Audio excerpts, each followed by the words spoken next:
Bisa nggak Bu, kalau Ibu gambarkan kelompok masyarakat, sedulur sikap ini kesehariannya itu bagaimana sih Bu? Masyarakat sedulur sikap itu masyarakat yang menganut. Jadi Nah, kesehariannya apa pekerjaannya Ibu sehari-hari? mereka kesehariannya hanya. Dengan karakter yang seunik itu saya yakin pasti pendekatan sosialisasinya nggak bisa copy paste ini Bu. Ibu kalau boleh dibuka sedikit dapurnya bocoran ini Bu, kira-kira apa sih cara yang paling tidak biasa yang sudah dilakukan KPU Kabupaten Pati saat sosialisasi Ibu di kelompok masyarakat sedulur sikap? Jadi kita kan dalam 2024 kemarin mengalami baru kali ini KPU itu bisa. Perubahan apa yang terjadi Ibu pasca sosialisasi? Kalau untuk pengetahuan soal.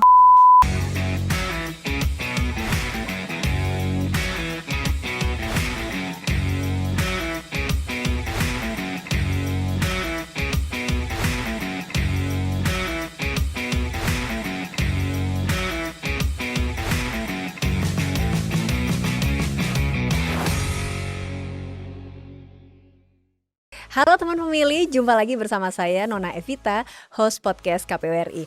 Teman pemilih jangan lupa like, subscribe, komen, dan share YouTube Komisi Pemilihan Umum Republik Indonesia karena banyak banget edisi-edisi khusus yang bisa teman pemilih saksikan. Dan tentunya supaya teman pemilih terus update dengan berita seputar pemilu dan demokrasi. Baik teman pemilih, bicara mengenai sosialisasi, nggak jauh-jauh yang kita bayangkan biasanya datang kumpul, kemudian sosialisasi atau dijelasin, kemudian selesai begitu. Nah, tapi gimana nih teman pemilih dengan masyarakat adat yang tentunya punya cara pandang dan cara hidup yang berbeda. Oleh karena itu, edisi khusus kali ini kita akan membahas sosialisasi pada kelompok masyarakat adat. Telah hadir bersama kami semua di sini, Kadif Sosdikli Parmas dan SDM KPU Kabupaten Pati, Jawa Tengah, Ibu Nugraheni Yulia Distiani. Apa kabar Ibu? Baik, Mbak Nona. Halo teman pemilih.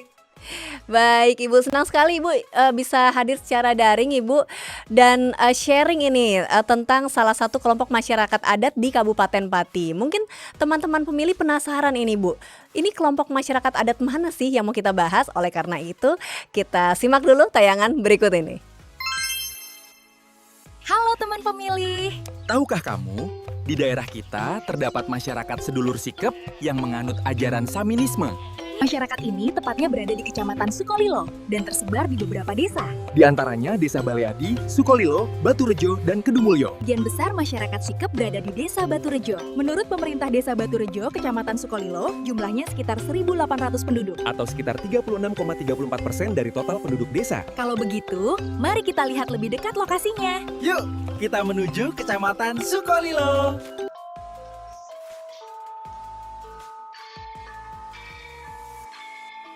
Dan jangan lupa follow media sosial KPU Kabupaten Pati. Agar teman pemilih tidak ketinggalan informasi terbaru. Yuk, ikuti media sosial KPU Kabupaten Pati. Nah, itu tadi tayangan tentang masyarakat sedulur sikep. Begitu teman pemilih. Hari ini kita akan bincang-bincang, akan cerita-cerita. Kita akan gali nih cerita-cerita dari Ibu Nugraheni, pengalaman-pengalaman di lapangan apa sih yang menarik dari sosialisasi kepada kelompok masyarakat sedulur sikep. Nah, baik Ibu Nugraheni, banyak orang mungkin yang belum pernah in touch langsung begitu Ibu dengan kelompok masyarakat adat ini. Bisa nggak Bu, kalau Ibu gambarkan kelompok masyarakat sedulur sikap ini kesehariannya itu bagaimana sih Bu? Jadi perkenalkan, nama saya Nugraheni Yulia Distiani, biasa dipanggil Adis aja Mbak Nona biar gak belibet. Siap begitu. Bu Adis. Siap Bu Adis. Jadi kita berbicara sedikit tentang masyarakat sedulur sikep ya. Masyarakat sedulur sikep itu masyarakat yang menganut ajaran Saminisme. Saminisme sendiri adalah berasal dari leluhur dari kelompok masyarakat sedulur sikep itu. Sebagian besar memang berada di Blora, Pati, Jawa Tengah, Kudus, dan sekitarnya. Ada Jawa Timur, Bojonegoro, dan sekitarnya di aliran Gunung Kendeng, masyarakat Pantura yang berada di Gunung Kendeng. Nah, untuk kenapa disebut suku Samin gitu kan ya? Karena kan terkenalnya dengan bahasanya kan suku Samin begitu. Karena ajaran tersebut ditularkan atau diajarkan oleh seorang tokoh bernama Samin Surasentiko. Itu sudah banyak sekali dibahas tentang hal tersebut. Nah, ini kebetulan kenapa kok yang diambil adalah yang di Pati. Pati itu adalah salah satu masyarakat dengan suku Samen atau masyarakat sedulur sikapnya yang sudah gampang atau diajak untuk komunikasi dibandingkan dengan suku aslinya yang berada di Kabupaten Blora. Mungkin demikian sedikit yang dapat saya gambarkan tentang masyarakat sedulur sikap. Lalu apa bedanya masyarakat sedulur sikap dengan kita-kita, begitu kan ya? Tadi kan pertanyaannya seperti itu. Masyarakat sedulur sikap mempunyai ajaran sendiri. Saya menyampaikan ajarannya. Ajaran apa itu? Ajaran untuk berbuat baik, ajaran untuk kejujuran, ajaran untuk tidak berbohong. Sebenarnya itu semuanya ada di semua ajaran, begitu kan, di ajaran agama. Tetapi kalau mereka menganut agama Adam. Agama Adam di sini itu bukan agama, jadi kalau sekarang itu masuknya ke aliran kepercayaan begitu, Mbak Nona, bukan agama yang berdasarkan yang sudah terdapat di ini ya, yang sudah kita kenal sudah lama, ada Islam, Kristen, Katolik, Hindu, Buddha, itu bukan.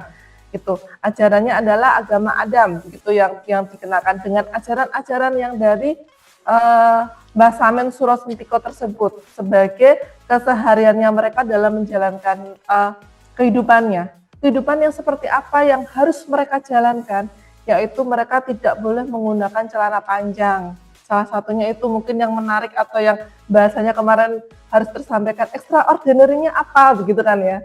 Tidak boleh menggunakan celana panjang, terus tidak boleh menggunakan peci, yang mereka menggunakan adalah udeng. Udeng itu apa? Penutup kepala yang melingkar itu, Mbak. Ya kan, tahu kan ya udeng itu. Udang, iya, Terus Ibu. mereka tidak boleh berdagang. Jadi kesehariannya apa pekerjaannya Ibu sehari-hari? Mereka kesehariannya hanya bertani. Bertani itu karena mereka dari alam, oleh alam, untuk alam. Kalau kita kan demokrasi kan dari rakyat, oleh rakyat, untuk rakyat ya. Iya. Tapi kalau untuk sedulur sikap sendiri, dari alam, oleh alam, untuk alam. Semuanya kembali ke alam begitu. Jadi pun sebelum bertani mereka melakukan ritual berdoa dengan kidung atau bernyanyi begitu. Itu sebelum menanam padi begitu, mereka melakukan seperti itu. Ataupun kegiatan apapun sebelumnya diawali dengan berkidung atau bernyanyi begitu kan, bernyanyi, memuja Dewi, memuja apa ya Mbak Nona, maksudnya memuja tanah begitu agar nanti menghasilkan pertanian yang hasilnya baik begitu. Dan mereka tidak menggunakan bahan-bahan kimia. Mereka menghindari bahan-bahan kimia untuk untuk pertaniannya tersebut begitu. Berarti mereka bertani untuk dikonsumsi sendiri ya Bu ya, bukan untuk diperjualbelikan begitu ya? Untuk dikonsumsi sendiri, mereka bertani untuk dikonsumsi sendiri, menghidupinya juga dari bertani itu atau berladang begitu. Dan itu tadi ada ajaran yang menyampaikan seperti ini kalau dalam berdagang. Mereka boleh berdagang asalkan mereka misalkan membeli atau bahasanya apa sih, pulaan begitu tuh apa? Pulaan itu dengan harga 1.000, tapi mereka harus menjual dengan harga 800. Oh, itu malah nggak ambil untung, malah rugi ya, begitu ya Bu ya? Itu salah satu ajaran Mbah Samin Surasentiko untuk mengatakan kepada anak cucu dan keturunannya kalau kamu jangan berdagang tapi secara halus. Begitu Mbak Nona. Menarik Ibu. Ya, dan baju adat itu mungkin Mbak Nona menjiwai sekali ya hari ini ya. Karena memang sebagian besar mereka menggunakan baju warna hitam Mbak Nona. Oh, wah pas ini berarti nih Bu. Iya, setiap berkegiatan beberapa kali saya melakukan sosialisasi ataupun kita datang untuk melakukan coklit kemarin itu, penduduk rata-rata menggunakan baju hitam. Itu memang dilakukan saat acara-acara tertentu atau memang kesehariannya begitu Bu? Mostly mereka pakai baju hitam. Ya, rata-rata dalam kesehariannya mereka memang menggunakan baju hitam dan itu tadi tidak bercelana. Jadi gimana?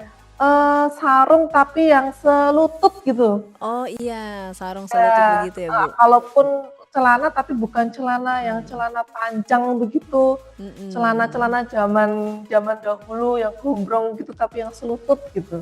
Itu memang unik tapi ya begitu.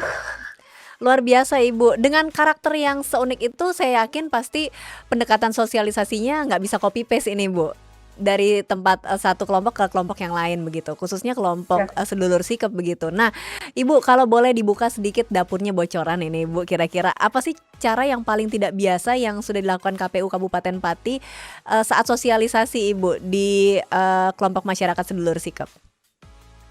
Jadi kita kan dalam 2024 kemarin mengalami 2 periode ya Mbak ya. 2 periode, yang pertama yaitu pemilu dan yang berikutnya adalah pemilihan serentak atau pilkada. Dan alhamdulillah kalau saya mendengar cerita dari teman-teman sebelumnya atau dari teman-teman PPK itu baru kali ini KPU itu bisa masuk merangkul begitu ya. Biasanya merangkul teman-teman dari masyarakat sedulur sikap.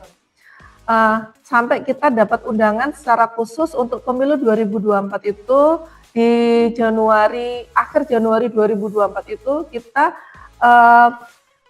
menerima undangan itu adalah yang namanya Jagong bersama pemilu. Jagong pemilu bersama KPU dan Bawaslu. Kebetulan waktu itu Bawaslu berhalangan hadir, jadi full waktu itu saya sendiri yang datang untuk mengisi ke sana. Memang untuk memasuki area yang tadi sudah Mbak Nona perkirakan begitu kan, kita harus istilahnya amit-amit dalam tanda kutip kan begitu, permisi terlebih dahulu kan begitu. Iya. Nah dari sana kan kita diundang juga kita menyampaikan apa nanti yang harus kita bawa, apa nanti yang harus kita sampaikan di sana.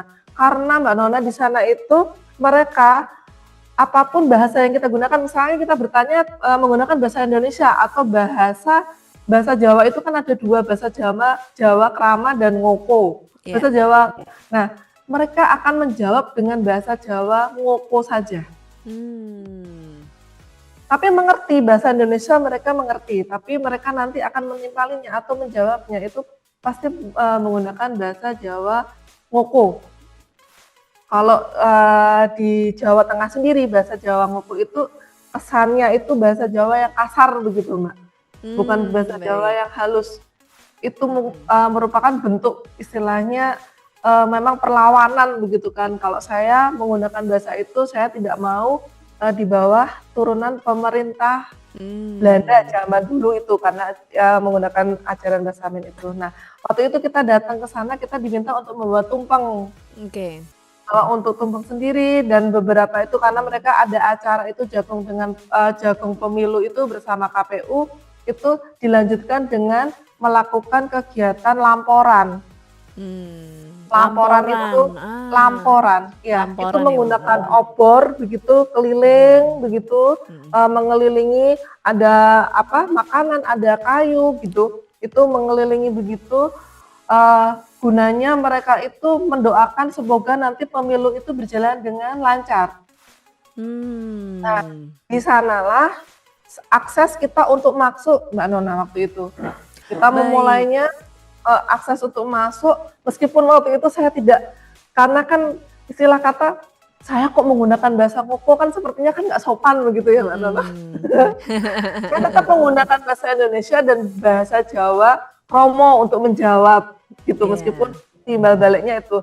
Nah itu di sana itu yang menarik adalah beberapa pertanyaan-pertanyaan itu yang tidak di luar ekspektasi saya begitu kan, karena saya pikir mereka kan jauh dari kerumunan begitu kan, karena bahasa ininya mereka mengasingkan diri lah ya begitu.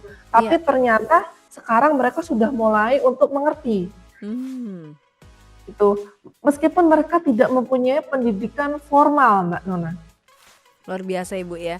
Berarti kalau bisa saya simpulkan tadi pintu masuknya itu pas lamporan itu tadi ya Bu ya. Ya, nah Bu, awalnya dari sana. Ini kalau nggak salah dari KPU Kabupaten Pati ada visual ini Bu terkait kegiatan lamporan tersebut. Mungkin teman pemilih penasaran, kita tayangkan dengan tayangan berikut ini. Bu Pertiwi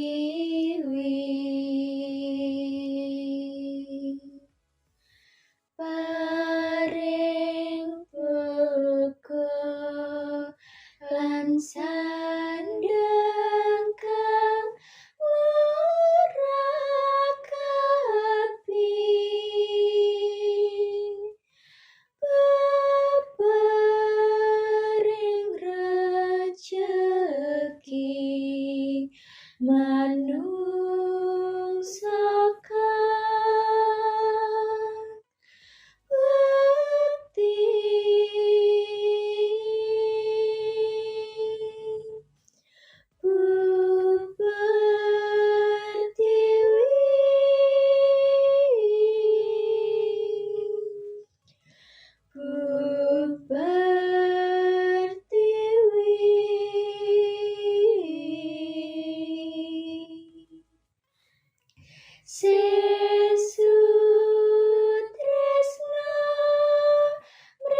adiluhure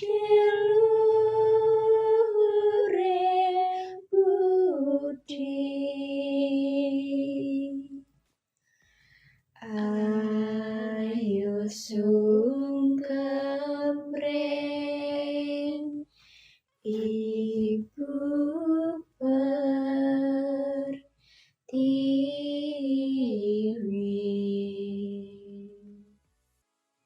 Matur suwun Ibu Bumi, tresnomu menehi goro-goro. Ora ana sing duwe kemampuan apa wae sing iso nindakno gawe gedhe iki. Kanggo ndandani alam iki, tresnomu wujud goro-goro iki. Tak tampa kanthi senenge ati. Mantepa, madepa, mlakuwa.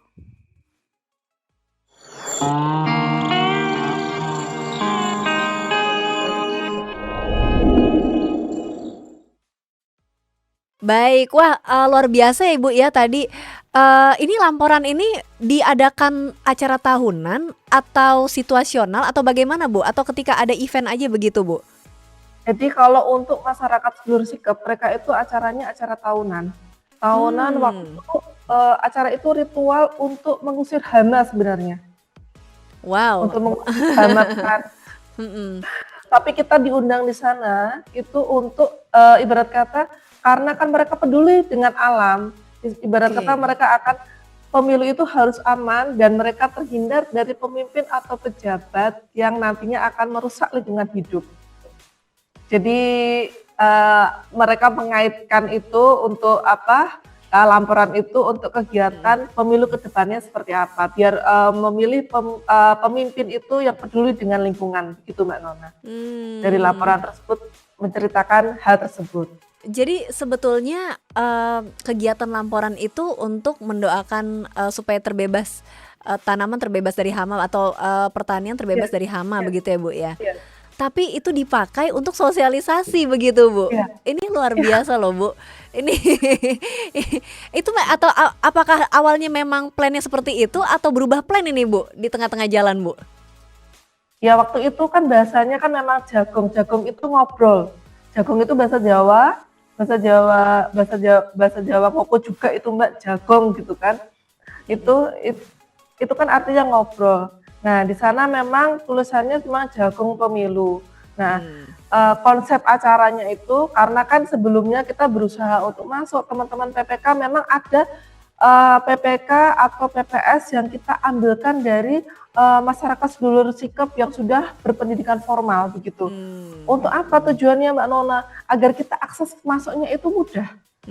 Baik. Itu akses ke masuknya itu mudah karena komunikasinya dengan ini nanti biar menuju ke tokohannya itu gampang. Karena kan kalau di Sedulur Sikep masyarakat adat itu kan masih punya tokoh-tokoh yang mereka pimpinan lah ya istilahnya kan begitu.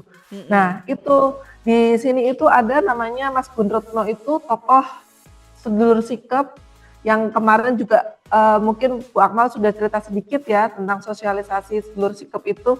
Nah itu untuk masuk ke sana sebelumnya teman-teman KPU menyatakan kalau sulit.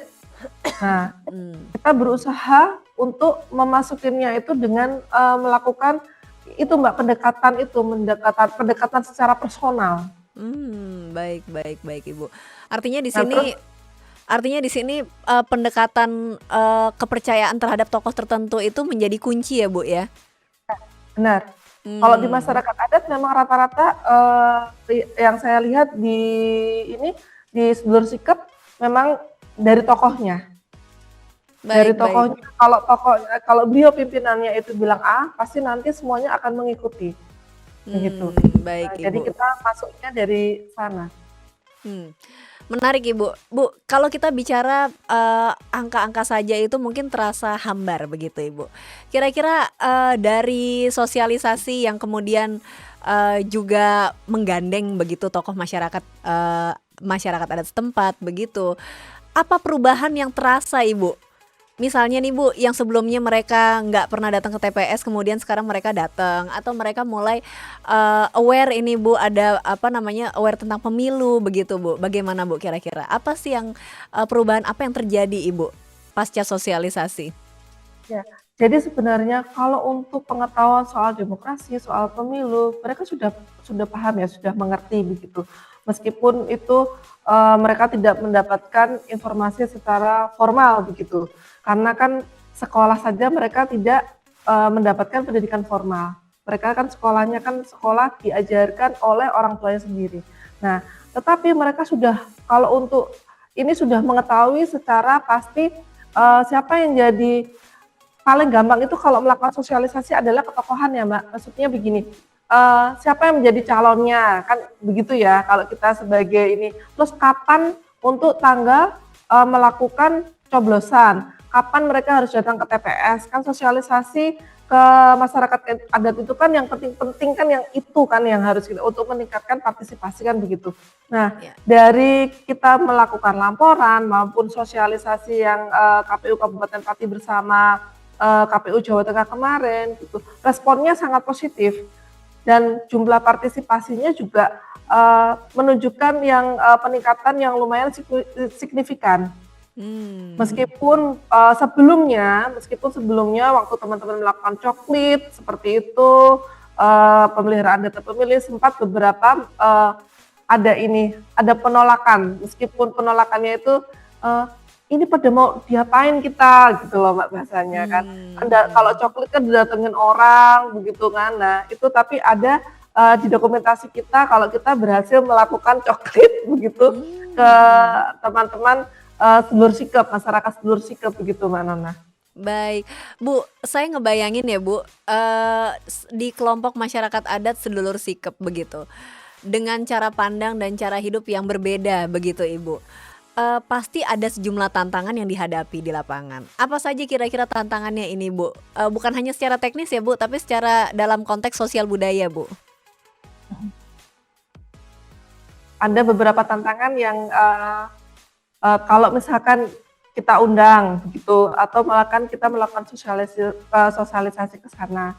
Nah, itu tadi Mbak yang pertama, kalau dari masyarakat sedulur sikap itu memang mereka ketokohan tadi, memang ada pimpinannya. Jadi kita kalau istilahnya harus izin dulu ke pimpinannya. Kalau pimpinannya oke, kita melakukan sosialisasi di sini, nanti kita baru diizinkan untuk masuk. Yang kedua, kalau masyarakat sedulur sikap sendiri itu sebenarnya kalau untuk bahasa mereka tidak kasar, tapi mungkin orang luar itu mendengarnya kok ngomongnya begini. Tapi kalau kita kan menghadapinya sudah biasa begitu. Nah itu tantangan tersendiri buat kita, seperti kayak kita tuh kayak dimarahin gitu loh Mbak kalau ngomong gitu gimana sih gitu.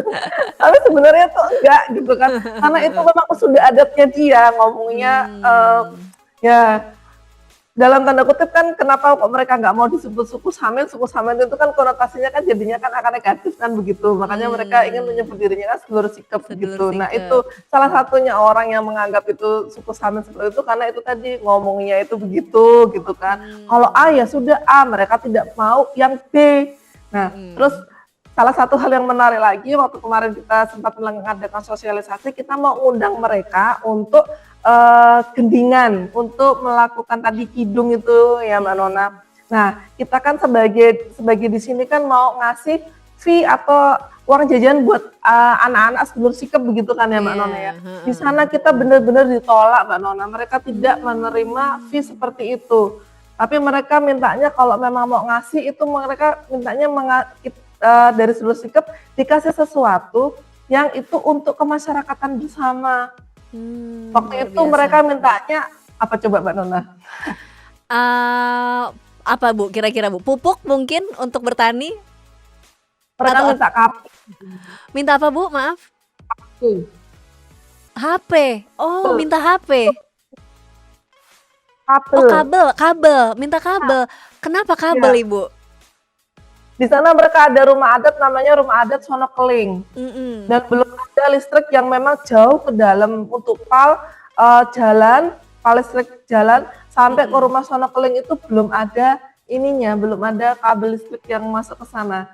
Ya Jadi waktu ampun. itu kita kita bayarnya dengan kabel begitu, Mbak Nona. Benar-benar itu memang iya gitu, karena mereka tidak mau menerima, ini bukan diperjualbelikan begitu bilangnya, ini bukan dagangan gitu.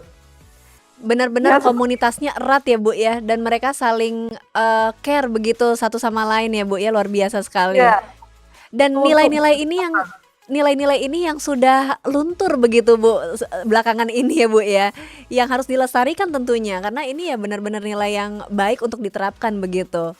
Ada lesson learn ibaratnya dari kelompok masyarakat sedulur sikap. Baik Bu, dari pengalaman Ibu tadi saya lihat, kita tadi lihat bersama ya Taman Pemilih juga.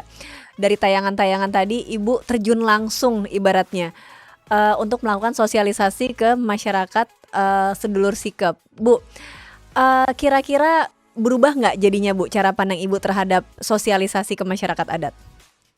ya, ada beberapa hal Mbak yang harus kita soroti bersama, terutama PR kami ya di Kabupaten Pati ini terhadap masyarakat sedulur sikap. Begitu. Yang pertama adalah kepemilikan soal KTP Mbak, karena mereka itu untuk menjalin berhubungan atau administrasi ke pemerintah itu mereka sangat susah sekali.